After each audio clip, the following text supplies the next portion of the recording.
pinasok mo tas di matanggal? Hala, nalak na yan! Sari-saring comment.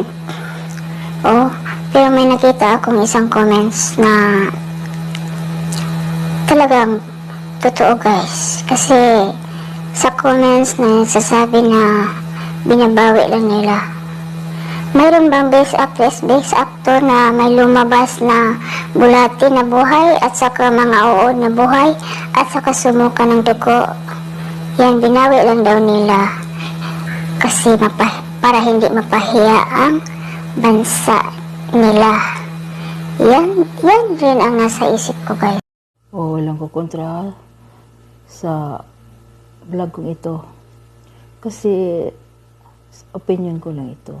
Kasi nakita ko kahapon ngayong isang araw na may lumabas talaga na bulati. Buhay! Gumagalaw-galaw siya. At saka bulati na maliliit. Saan yun galing kung hindi yan totoo? At sumuka na maraming dugo. Dinala yun sa hospital, nakakarga pa yun sa ambulansya. Pero may nakita akong comments na binawi lang daw nila para rin pahiya ang bansa nila. Ewan.